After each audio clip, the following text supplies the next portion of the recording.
po tayo mapinayaan ni Yahweh ang Shaddai. Natin sa grasya, blessing upon blessing, iuwi po natin ang siksik, hindi na tumakapaw. Amen. And now, Brother Bernie, we're going to welcome our guests. Are you ready for welcoming? So yung po mga bisita, mag-ready na po kayo. Now, sisters and brothers, we welcome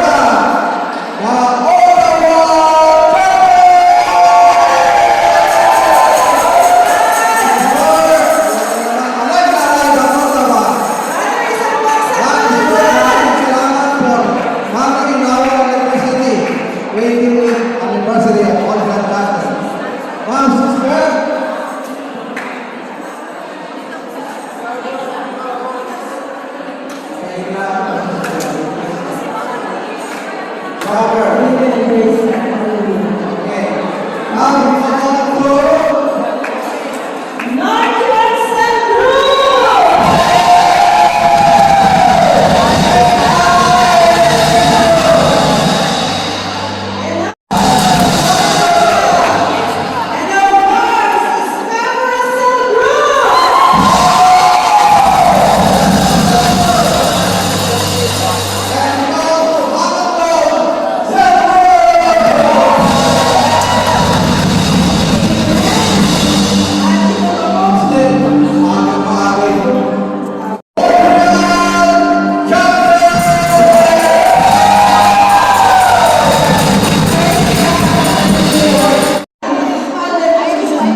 To meet our bonding with Brother 8:30 p.m.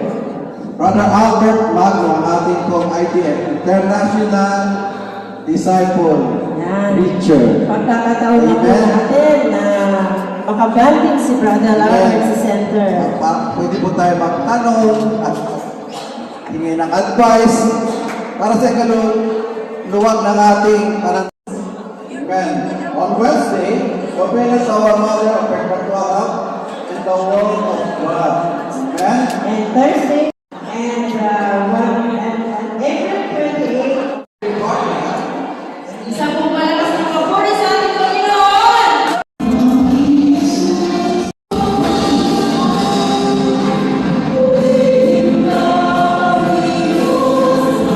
Kalakasan, di ba? Amen? Amen? Praise the Lord! Hallelujah!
nagtinginan kami ng sister wife ko. Ang sabi ko, sige, kung para sa akin, yung anak natin, ibibigay niya. Amen. Biopsy siya, then, nung simula ng biopsy siya, nandun ko yung, nag-iisip ako ng kung ano-ano. We praise you, Jesus Christ, and we praise you, Holy Spirit. The reason why you are here today is you, Lord.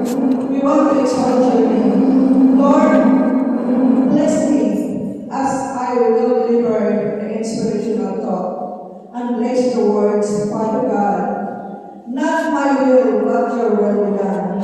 In Jesus' name, Amen. Then the Father, the Son, and the Holy Spirit. Amen. Purihin ang Panginoon!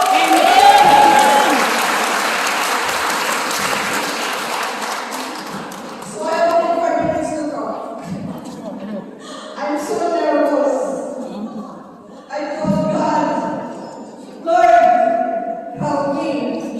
Amen. Because I'm facing all the anointed preachers from UIC, Lord. God said, oh, you're gonna preach courageous. Stand up and be courageous. Amen. So, my brothers and sisters, please open your Bible. It's the Acts of the Apostles, chapter 4, verse 7 to 12. When they had made the prisoners stand in the ranks, they inquired, by what power or by what name did you do this? Then Peter, filled with the Holy Spirit, said to them, brothers of the people and elders, if we are questioned today because of what would be done to someone who was sick and are asked how this man has been healed, let it be known to you, to all of you, and to all the people of Israel, that this man is standing before you in good health by the name of Jesus Christ of Nazareth, whom you crucified, whom God raised from the dead. This is Jesus, the stone that was rejected by the builders. It has become the cornerstone.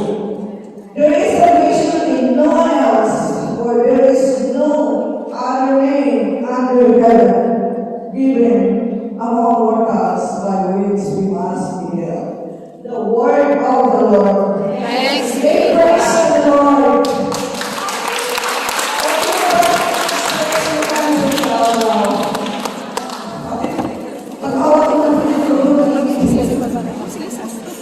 Okay, brothers and sisters.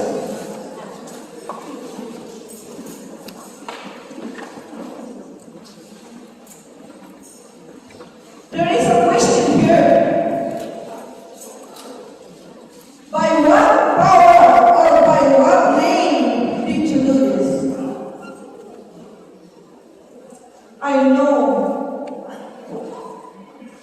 that once you receive the Spirit of God, you are given the power, especially those who are preaching the Word of God and preachers.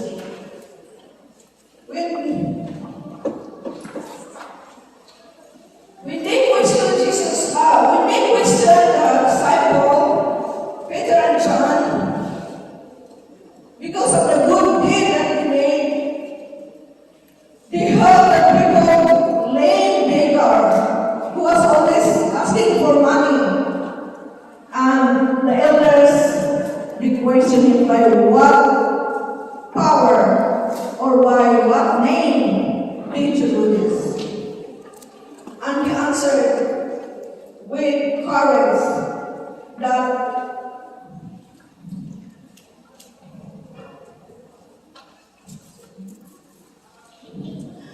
rulers of the people and elders, if we question today because of a good deed that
he's not, or we are not,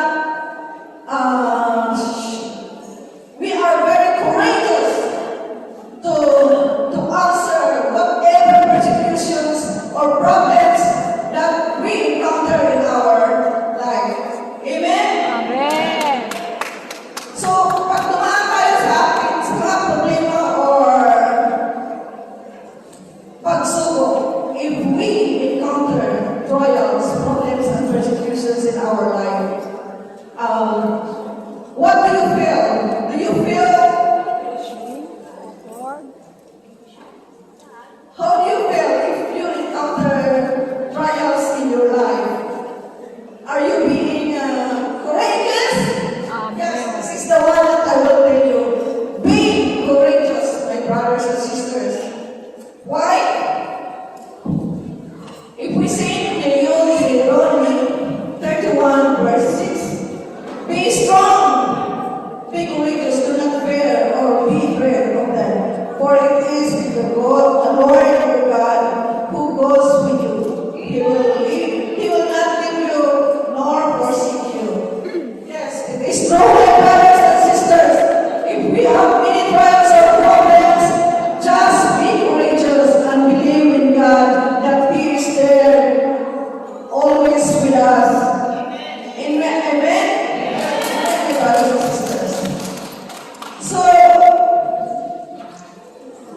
my title today is Have Faith and Believe. So, if you don't have faith and if you don't believe, how you will become courageous? So, be courageous, my brothers and sisters. For example, I have an example here. When Brother Mike, I know you heard this one. When Brother Mike was questioned, when he went to Rome, he was questioned by the Pope, John Paul II, I think.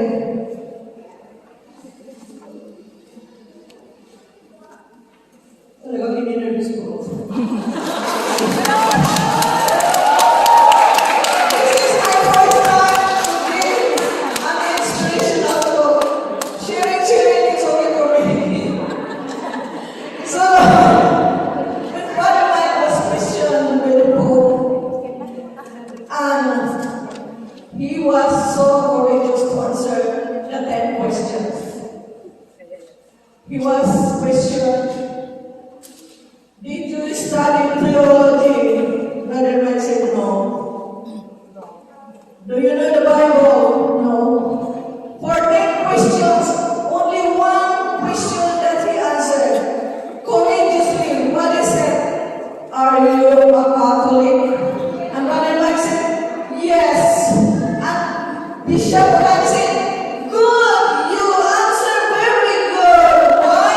Because Brother Mike tell the truth. Kasi kung magkabang tayo, alam ni Lord yun na talaga mo alam. Kaya, he tell the truth that he is a Catholic, my brothers and sisters.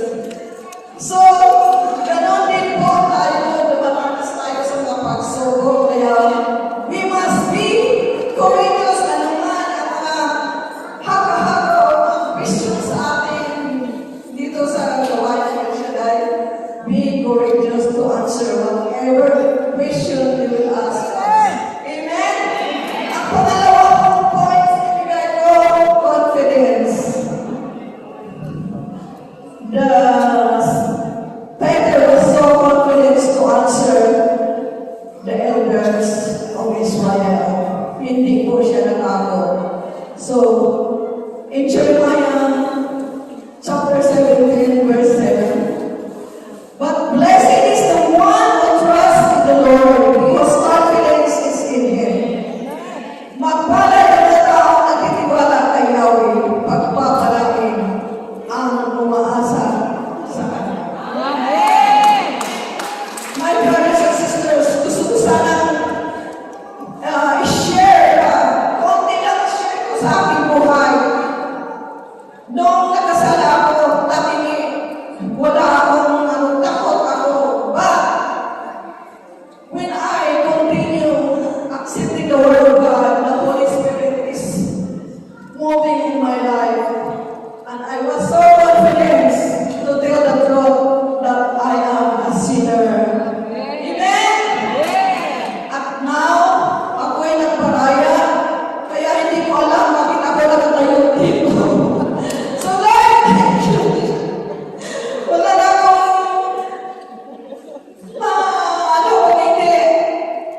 the time that I was so free, I was so confident to tell the truth. Everything is gone. Nothing remains for me but only the Lord Jesus Christ. Amen. So, the next one is concrete confirmation. Sa the last verse 12 of this reading, Peter has a concrete confirmation that salvation can only be done in the name of no other name but the name of Jesus. And I have also a concrete confirmation that the stone I rejected before is Jesus become the cornerstone of my heart. Not only that, He is the shepherd of my soul. Amen. To God be the glory.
Sa ngalan ng Ama, ng Anak, ng Espiritu Santo. Heavenly Father, most loving God, Yahweh Shaddai, it is only through your grace, Lord God, that we are able to stand before your holy presence today. Thank you, O God, for this time that you have given us, that we may give back all the glory unto you, Lord God. Thank you, O God, for the 28 years that you have been with us here in Montreal chapter, Lord God. And thank you, O Lord, for the forthcoming years wherein we know and we believe that you shall not, Lord God, leave us nor forsake us. Patuloy niyo kami sa sama, Lord God. Salamat, yung lalo ng ilang Diyos, for all our brothers and sisters who came from faraway places. Thank you, Lord God, for the traveling mercies, for protecting each one of them. Thank you, O God, for we know and we believe that as we have answered your call, today, walang uuwi na hindi taglayan ng iyong pagpapala.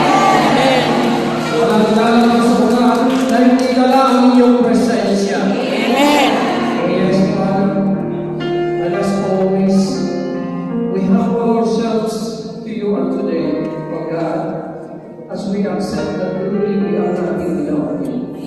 And as you grace us with your presence, Lord, we ask you that you give us the understanding. Give us, O Lord God, an open heart, a teachable heart, that as we listen to your words, O God, let these words not only stay in our minds, in our hearts, but make it be seen in our lives. Kailangan naman Yahweh sa time this afternoon, we believe, O God, that once again, as in the previous days, Yes, Lord, because it is only through your words, O Lord, that we are strengthened. Sa pamamagitan ng inyong salita, Panginoon, nagkakaroon ng katuparan ang aming mga hinihiling sa inyo. And that is why, O God, once again today, we humble ourselves and we ask you, once again, speak, O God. Speak unto us, and we are going to listen. Sa Ama, ng Anak, at ng Espiritu Santo. Amen.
In today's gospel, my dear brothers and sisters, Christ declares himself to be a good shepherd. Good shepherd lays his life for his sheep. So let us all listen to his declaration. Narinig natin kanina, pakinggan ulit natin. I am the good shepherd. The good shepherd lays down his life for the sheep. A hired man who is not a shepherd and whose sheep are not his own. He is a wolf coming and leaves the sheep and runs away. And the wolf catches and scatters them. This is because he walks for prey and has no concern for the sheep. I am the good shepherd, and I know mine, and mine know me. Just as the Father knows me, and I know the Father, and I will lay down my life for the sheep. I have other sheep that do not belong to this fold. This also I must feed, and they will hear my voice, and there will be one flock, one shepherd. This is why the Father loves me, because I lay down my life in order to take it up again. No one takes it from me, but I lay it down on my own. I have power to lay it down, and power to take it up again. This command I have received from my Father.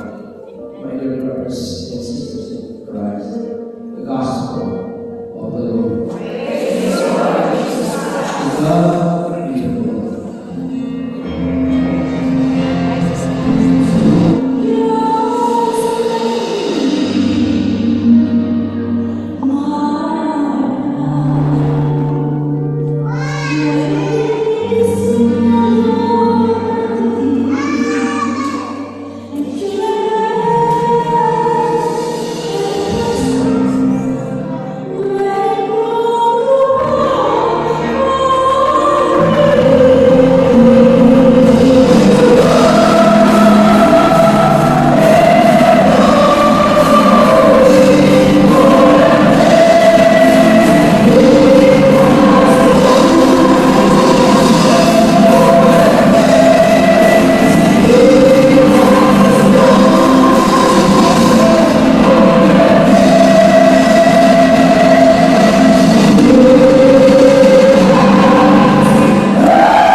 With his children, God himself instructed them, the Israelites, to prepare a wooden box. A wooden box wherein inilagay doon manna, the rod of Aaron, and portion of the tablets of the Ten Commandments.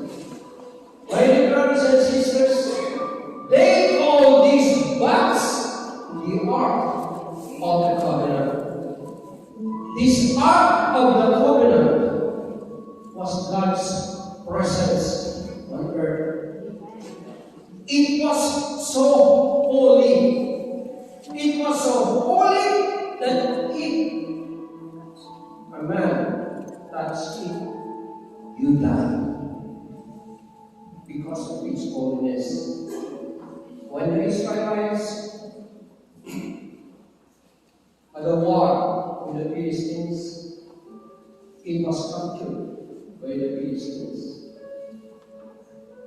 But it caused them plague, famine, pestilence. That is why the Philistines decided to return it to the Israelites. And when the Israelites were able to get it, and King David, yung sinalubong ni King David, he was so filled with joy. King David was so filled with joy that he took off his clothes. And you know what King David did? Because of the presence of God, nagsimula siya magtatatalon. Nagsimula siya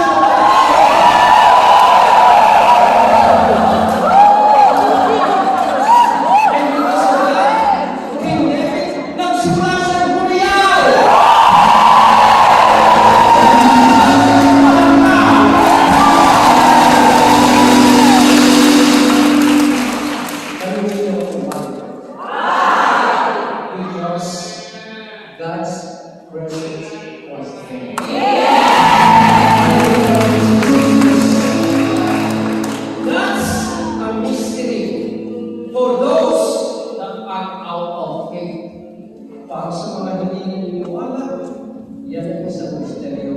But not for the children of God. Hindi para sa mga anak ng Diyos. Mga kapatid, para sa mga anak ng Diyos, kahit ikaw ay may sakit, kahit na ikaw ay walang pera, kahit ikaw ay may problema, kahit mga anniversary, ikaw ay masaya.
Oh, hallelujah. A good shepherd lays down his life for the sheep. Hallelujah. Now there are actually several ways to approach this gospel. What I'm speaking to you is just what continuation of what La Fontaine.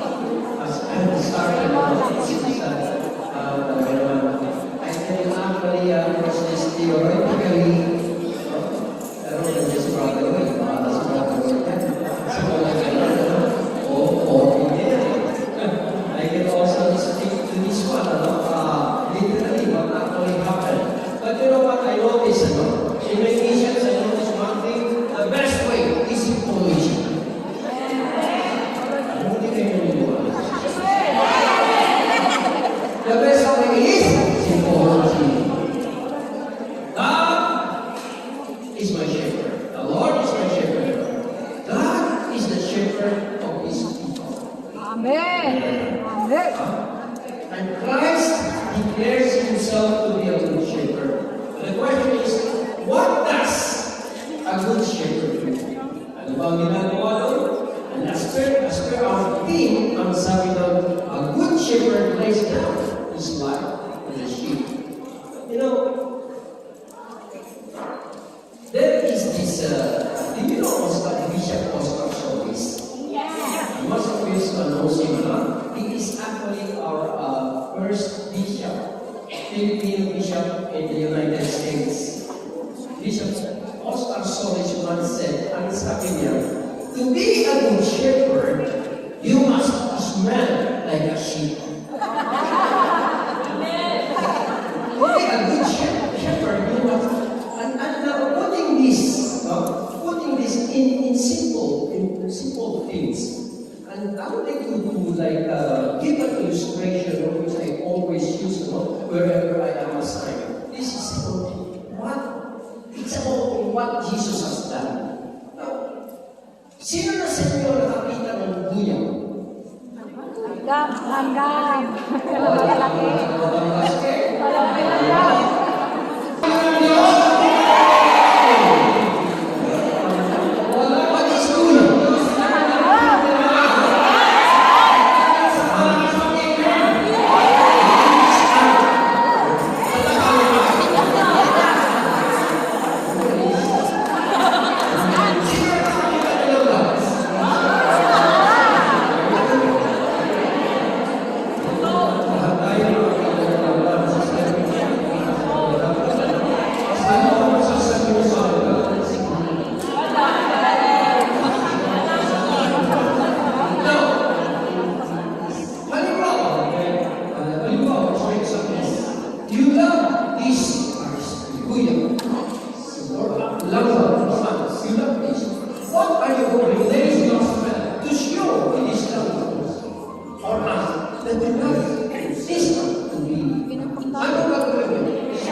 sign that you love distant. Tama ba? If you have the power, you will transform yourself to become an animal so that you can express your love to the other. Now, with the brothers and sisters, practically, this is not I mean again, God, Yahweh has been explaining to these people how much He loved the people, how much He loved you. But because ang mga tao ay utak-tao at ang Diyos ay utak-Diyos, never na maiintindihan ng tao ang pagmamahal ng Diyos. And because of this, He who is God become man. For Him to be able to express to us how much He loves each of us.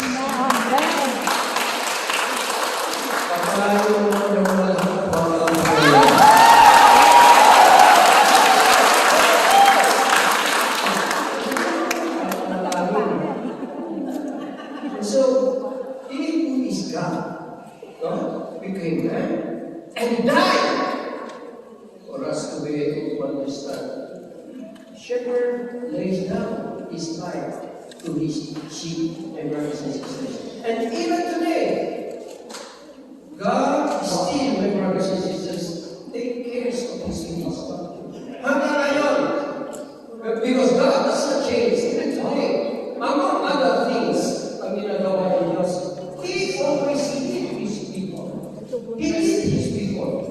John 8:12, when Jesus again spoke to them, saying, I am the light of the world.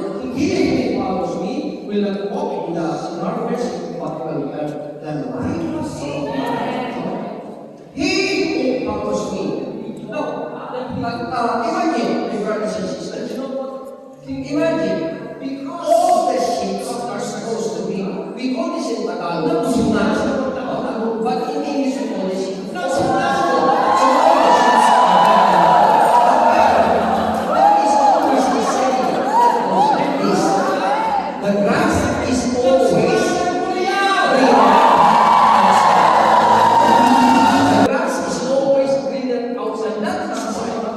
What the sheep usually do, he would release the sheep or whatever the sheep would be able to eat.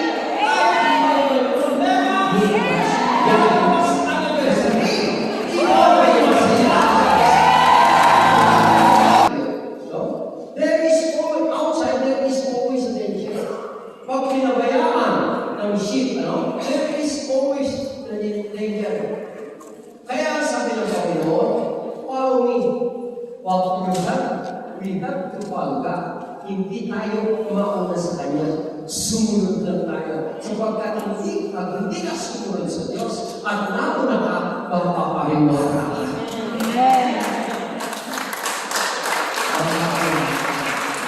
The Lord is my shepherd. I shall not want. Sino rin sa akin? Sino rin sa akin?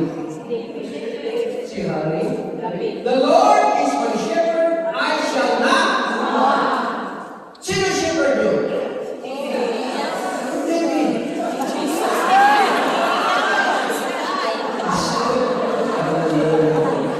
Anyway, God is our shepherd. If God is your shepherd, you shall not want.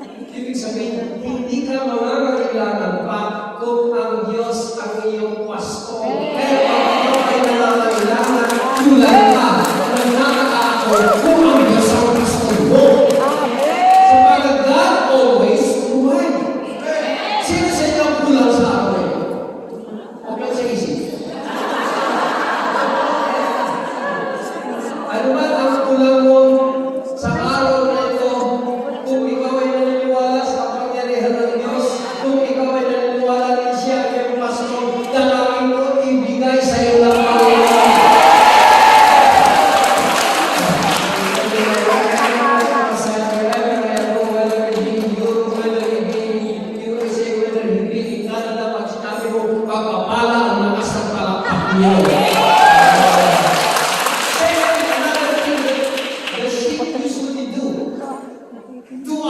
even today is that He does not only lead us, He protects us. Amen. He protects us, my brothers and sisters. From whom? Una, sa mga tinatawag natin predators, yung mga nanlalapak. Nung araw, sa mga sheep, ang nanlalapak, mga wolves, mga magnanakaw. No? The same way as today. You know, during my first, ano tawag ko sa atin pagka tayo na sa Pilipinas? Ano tawag ko sa atin pagka immersion. Yeah, immersion, you know. During my first immersion in the Philippines, before you can become an IDP, you need to go back to the Philippines and be immersed for 5-6 months. Yan, dinahan naman yan ni Brother Roy. During my first immersion, I was assigned to several chapters in Metro Manila to speak the Word of God. No? Ano sa amin yan, yung talagang training kami doon. In one of my missions, it was actually at night. Usually the gawain, they were held at night. Paglabas ko, it was already dark. Paglabas ko, somebody actually met me, di ba? Medyo madilim. Akala ko, magpapasalamat. And you know what? May hawak siya sa panisyo. Ganyan kahaba. Kumingitag pa. Sharing, this is true. But you know, ang lagi na sa isip ko yung sinasabi, pag ikaw ay sugo ng Panginoon, Panginoon ka niya. Bago mo ako sumunod yun. Pero, Lord, kaya niyo ako protektahan doon sa pag-isip na yun. But you know what he said? Ang sabi niya sa akin, Brad, he was holding a knife. He's no. Brad, pingin ba yan? There was already at that time holding a coins, for my fare, pagkasahin ko sa jeep. 8 pesos ang pagkasahin na during that time. Kaya also 8 pesos. O, sabi ko, kaya sabi ko, ako lang may tayo kasi bata ni brother ko. Oy, kaya ko to. Hindi ko ulit pa. Kaya ko to. Balik ako mo ko ba ito? Kasi bata ako ni brother Roger. Pero, ano sabi ko kaya, why would I sacrifice my 8 pesos? So, yun ang I did. Sabi ko sa kanya, pamasahin ko sa akin ito, pero mas nakakailangan kaya na, ibigay ko sa kanya. And you will be surprised kung ano sagot niya. Ganito kumilos ang Panginoon. Do you know what he said? Ang sabi niya sa akin, God bless you.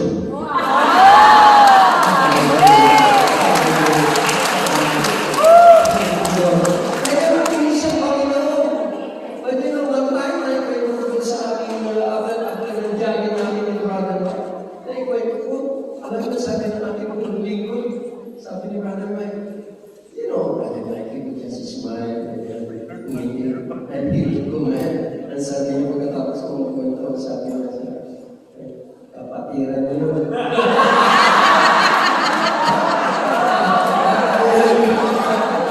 So, ayaw ko ha, sabi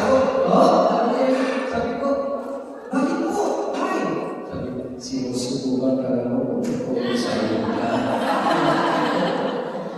Sabi ko, pasahin mo ba naman ako?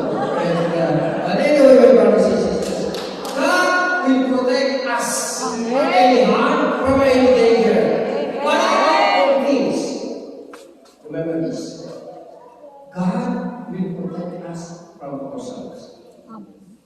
Among other things, my brothers and sisters, God will protect us from ourselves. Why?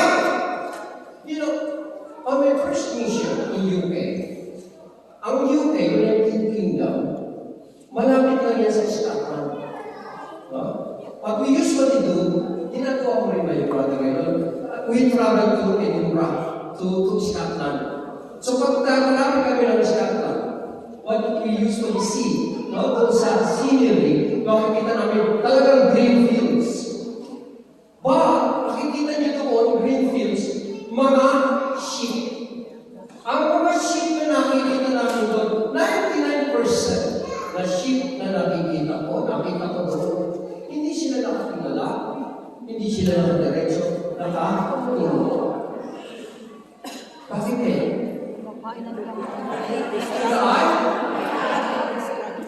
Natak na dahon. Kain na dahon. This is true. Kain na dahon. You know, my brothers and sisters,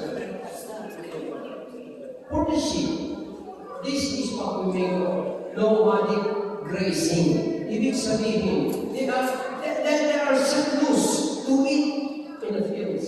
But there is a danger because a sheep needs to eat the right amount of grass at the right time. The right amount of the grass at the right time because pag pinabayaan mo na kumain ang tupa, ang mangyayari, it will develop toxins in his stomach that would cause disease to the sheep. The same true. We call this, my brothers and sisters, in English, for the animals, overeating. But, para sa tao, similarly, it happens to us. And we call this avarice.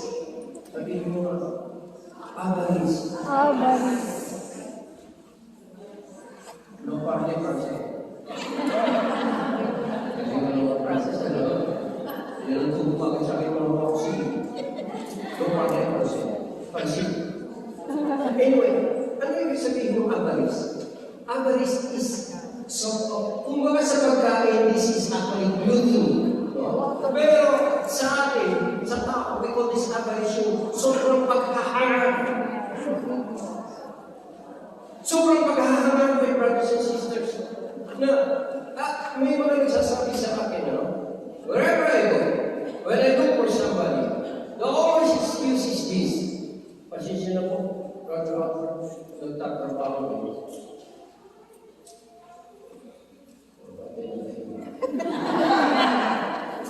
Pauwiin nyo namin. Pero this is true. Sabi ko, wherever I go, the excuse is always pag hinanap ko isang tao, pasensya na po, nagtatrabaho.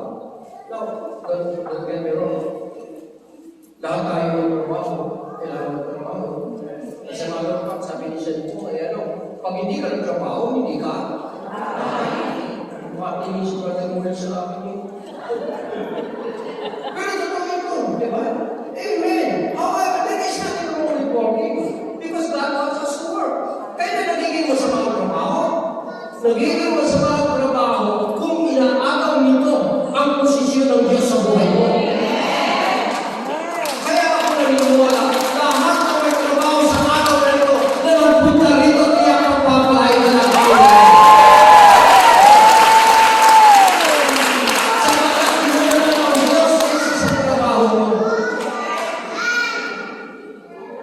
In our parish, there is our parish priest once told me a story. There was a Filipino who approached him, and this Filipino asked our Filipino priest, Father, could you please pray over me? And our parish priest asked him, why? Because Father, I believe I am so stressed. And so why are you so stressed? It's because Father, I work 16 hours a day. You know what the Bible said? Why don't you make it 24 hours? Sayang naman, no? Sayang naman.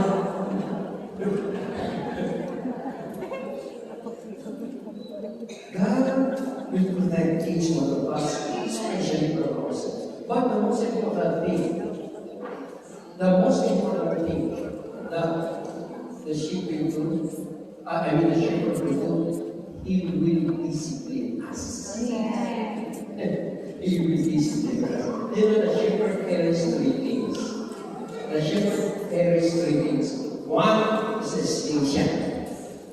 This slingshot is for para saan?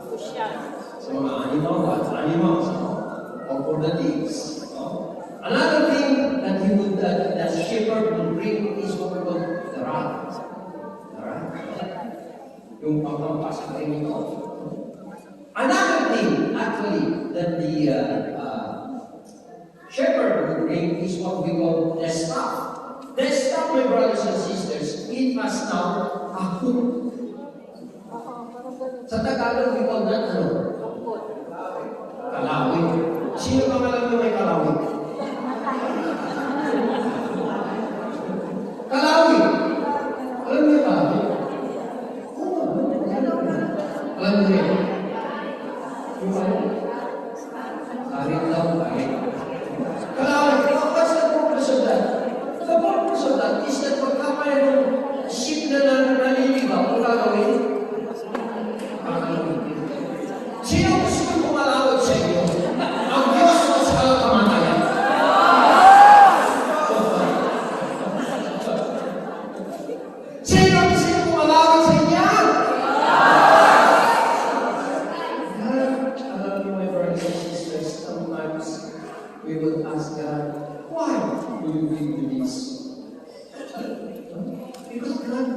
loves us.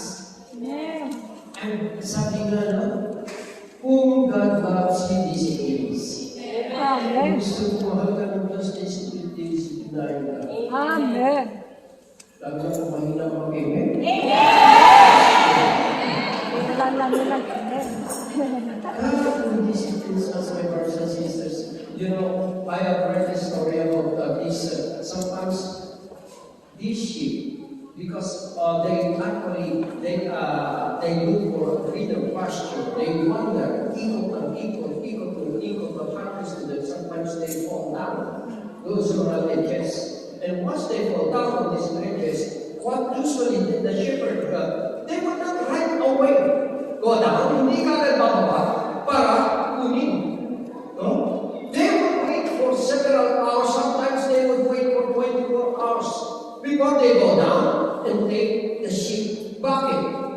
You know why? It's because pag ang sheep, my brothers and sisters, bumagsak, kinuha agad ng mga pastor. What they usually do, ito mga sheep na ito, sila ay nagwawala. Kaya, ang nangyayari, sila ay nahuhulog. So, ang ginagawa ng shepherd, he leaves them there for at least 24 hours or several hours bago siya bumaba, kunin. My brothers and sisters, sometimes God will allow us to see the foolishness of our choice for us to realize kung sino dapat natin sundin. Amen. The good shepherd, my brothers and sisters. But here's the thing. If there is a good shepherd, there is good sheep. Sa mga lagi na sa kapatid. Pag may mataas, ano mapagda? Pag may maganda,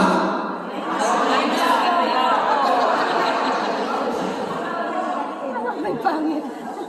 huwag na mamataba. Ito sinasabi ko sa inyo. Ito tinuturo ko na sa ating mga kapatid. Huwag tayo masyadong mga gagamit ng mga gagawin salita, especially when we are to people. Huwag na natin sasabihin na ikaw ay makipa. Huwag na natin sabihin na ikaw ay pala. Huwag na tayo magamit sa mga. Paano mo magkakain? Sabihin mo na lang ang gusto mo.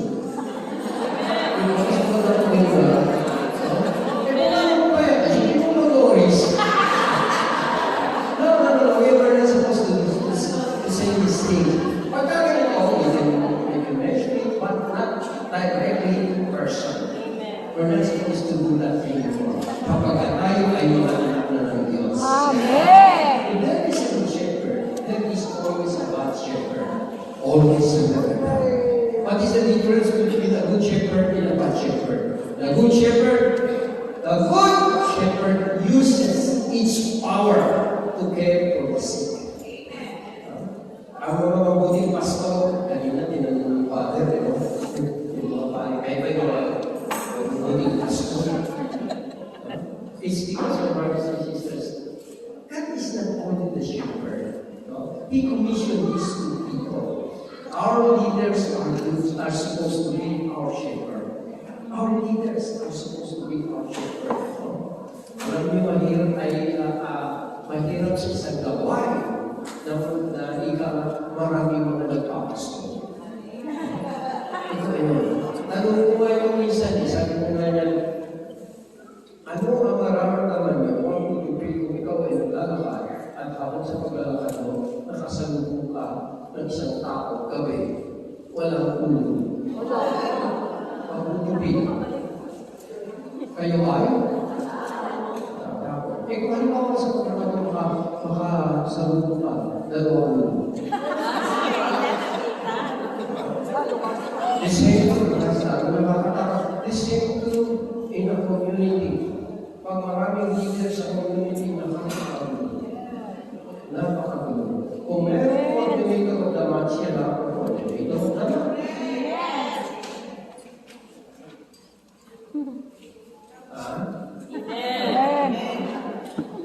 Amen? Amen. The bad shepherd uses its power to benefit themselves. Minsan nagtanong ko sa amin sa habang meron kami isang lesson kung saan doon sa center, nagtanong ko sa kanila ng mga halimbawa at sabi niya, si ano daw, si Aluloy.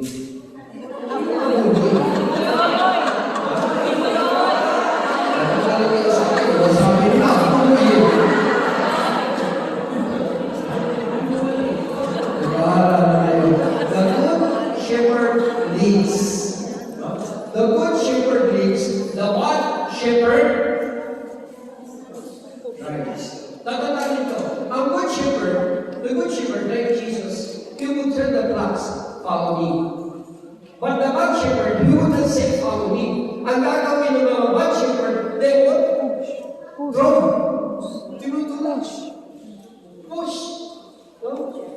Isang tourist bus dun sa Israel. Sabi ng announcer, no? Sa tourist bus, pinapaliwanag niya the concept of the good and the bad shepherd. And he was explaining about how the good shepherd would walk and the sheep would follow. Because the sheep knows the voice of the shepherd. No? So they would follow. As he was explaining, the people inside the bus, they happened to look outside. And when they looked outside, they saw what? They saw a flock of sheep. They were like a flock of sheep. No? But instead of having a shepherd in front, meron nandun sa likod at meron dalang yung rod at sila ay tinataboy. At natawanan ng mga tao. Sabi ka nung, why are you laughing? It's because you are explaining to us, you're telling us that here in Israel, the shepherd usually are being followed. But look at those. Tingnan nyo. Yung mga nandun sa labas. Ang mga tungla ay hindi sila sumusunod. Sila ay itinataboy. Sabi niyo, ganun ang good shepherd dito sa Israel. Alam niyo, sabi yung announcer, ang sabi niya, kasi ganito yan. Yung lalaking yun, na nandoon sa mga shepherd, asaan niyo sa sheep, hindi iyon pastor. He is not a shepherd. Siya ay Siya ay mangkakatay. Good shepherd. Good shepherd. Yes, ganun naman na yan. Good shepherd. This is the difference between a good shepherd and a bad shepherd. The good shepherd is always concerned for the welfare of his sheep. You know, like brothers and sisters, Jesus is a good shepherd. But the question is, who are the sheep?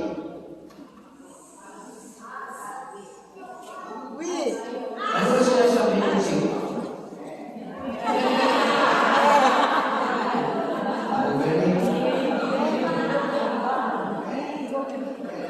Ano sinasabi ng sheep?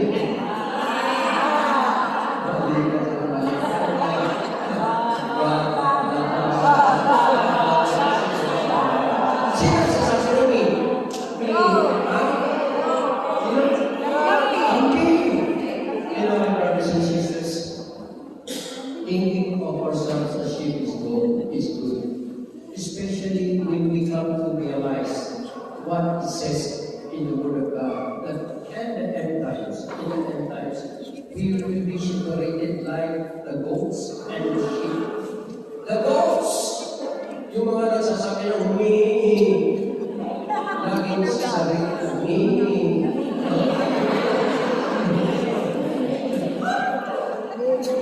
There will be a separation between the sheep and the goat. No?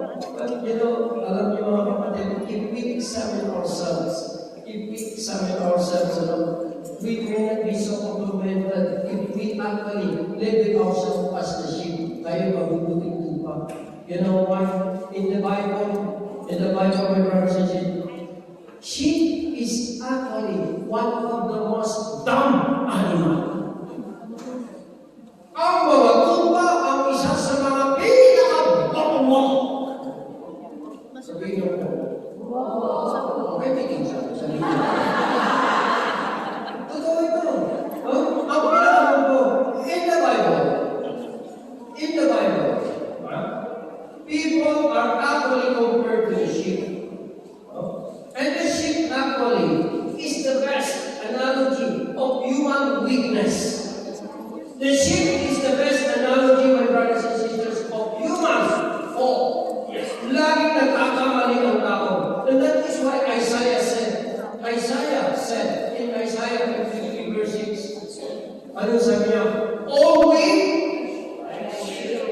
like sheep. Tingnan niyo mga kapatid. Ano yung sura nila?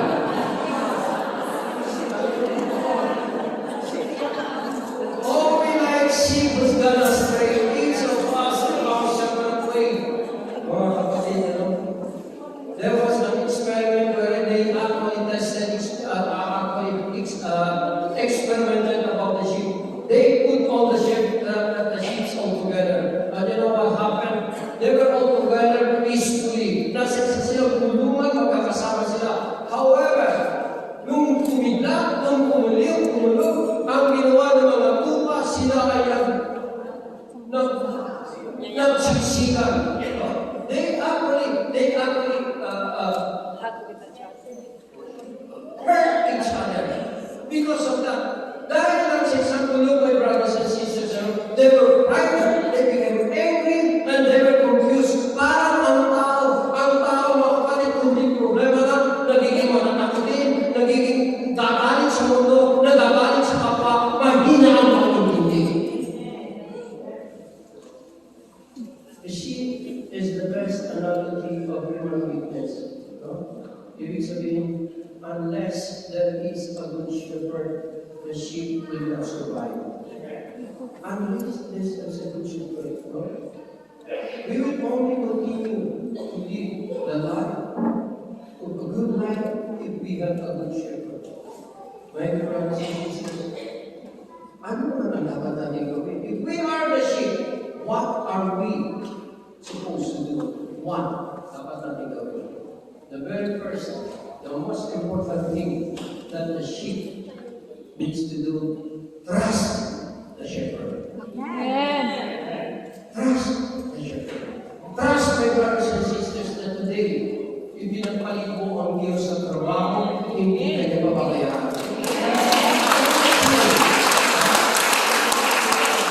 Sheep ang natin animals. Sa ibang mga hayop, meron tayo mga tinatawag na there are wild horses, there are wild dogs, no? Meron po ibang mga wild pigs, but never have I heard wild sheep. Instead of wild sheep, black sheep. Totoo naman, di ba? Black sheep. No? Sino yung mga black sheep? These are actually, my brothers and sisters, they act differently. They act differently than they expected. Kung ano ang inaasahan. Kung ikaw ay isang Kristiyano, sino mga Kristiyano dito ka sa naman? Sandali. Alam niyo, pupunta kayo doon sa ibang lugar na napunta namin, pag nagtataas na ng kamay, ang lakas ng buhay nila, sigaw.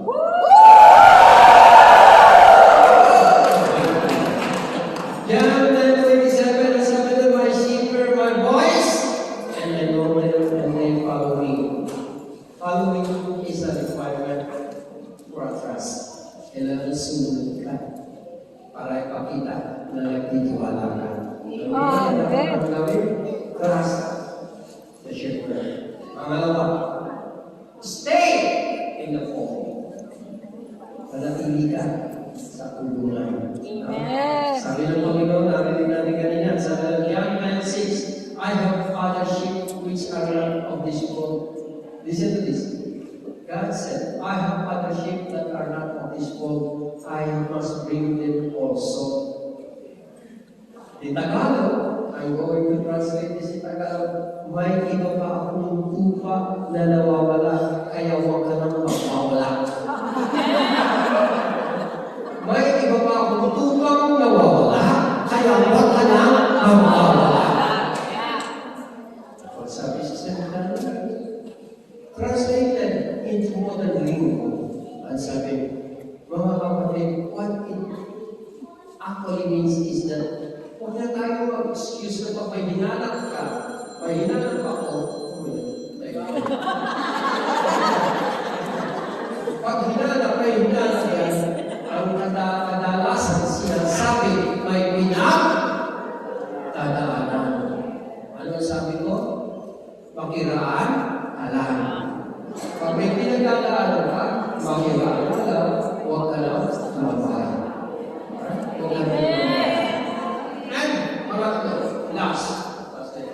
So number 1, stay in the home. Second, Stay. Trust number 1. trust the Lord para number 1. Number 1 is Trust. number 2, Stay. number Number 3. oh, number 3. Number 3, my brothers and sisters, the last, stay united. Stay. Stay united. Doon sinatubong ako ni Brother Soyo. Asan ni Brother Soyo? Sabi ko. Nung sinalubong ako ni Brother Soyo, he was asking me, ito na share ko rin sa tawag ko eh, kunyari hindi pa nakikita. Tinanong ko ni Brother Soyo, Brother, saan po kayo na sa atin sa Pilipinas? Sabi ko, sa Pagbalbuyong. Sagot ba? Sa laban. Sa laban. Ano pa rin mo kayo? Pero kung sinabi ko siya ng Pagbalbuyong, tumawa siya. At sinulat niya ng tanong, saan po ba? Sa loob o sa labas? This is actually the most common question that comes up. Whenever I said that I came from Pagbalbuyong, ako nila sa loob sa labas. Sabi ko naman sa kanya, sorry. You know, bakit kayo nagkakaroon? Ano ba meron sa loob? Sa loob ay ika na, alam natin ko, inside of the wheel is the hospital for the mental level. May kulang. But you know, my brothers and sisters, nasabi ko sa kanya, sabi ko, kailangan ko nito din, kung pumasok ako sa, pumasok sa loob ng hospital naman ganito, yung pumasok ko sa Christ, nakita niya, napakaraming mga, ano tawag mo? Baliw. Maraming mga, nakita siya kasi dami nito.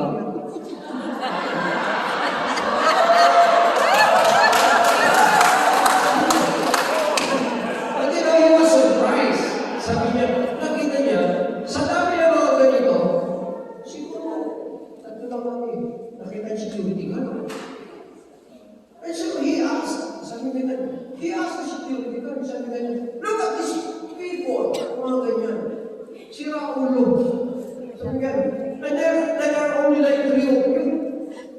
Hindi ba kayo natatakot na kayo pagkaisahan sa mga sira ulo? Alam mo siya kung security guard, hindi kami natatakot na kami ay pagkaisahan ng mga siraulo sapagkat kailanman hindi nagkakaisa ang mga siraulo. Kaya sa kaway, pag hindi kayo nagkakaisa, kayo ay mga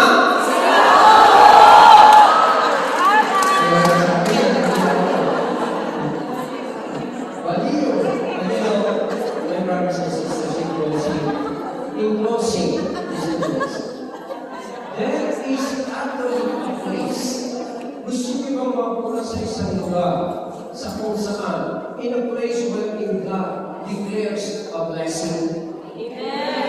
Listen to this. In some, my brothers and sisters, in some, King said, behold, how good and pleasant it is for brothers to dwell in unity. At may ganito tayo, ang sabi ko sa verse 3, it is like the dew of Hermon coming down from the mountain of Zion, for there the Lord command blessing. Kung saan may pagkakaisa, nandoon ang pagpapala ng Panginoon.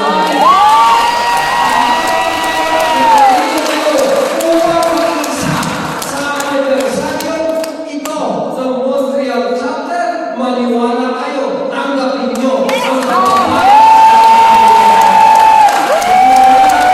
Sapagkat ito ang kanyang pangako.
trust in you.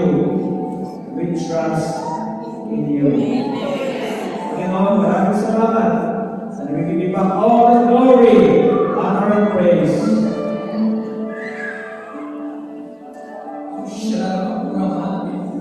Yes, you are the good shepherd. And some people believe there that you are the God that is me. You are our Jehovah Rabbah, the great healer.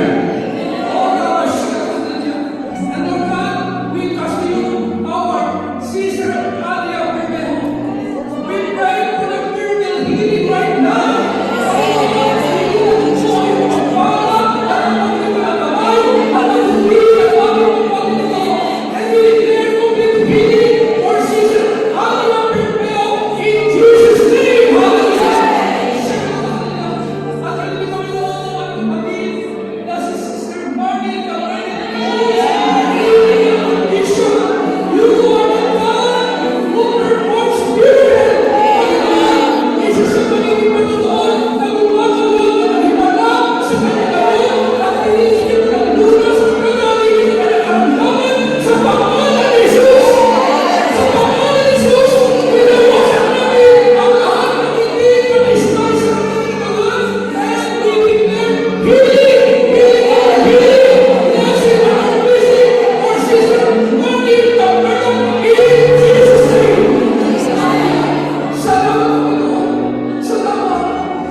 Look at them. Anong tingin niyo sa kanila? Anong tingin niyo sa ating mga kapatid na nandito? Sila ay mga, do you believe if I tell you that these were appointed and anointed by God? Amen. Do you believe that they are actually called by God? Amen. Do you believe that God will bestow His blessing to all of us through His word? Amen. Lalo mga kapatid ko na nasa harap, pag bilang ng tatlo, iba to yun sa kanila ang mapagpapala na nasa kamay niyo. Kung sino man ang makakasal sa mundo, iyan tatanggap ng pagpapala. Sa pangalan ni Jesus, isa, dalawa, tatlo!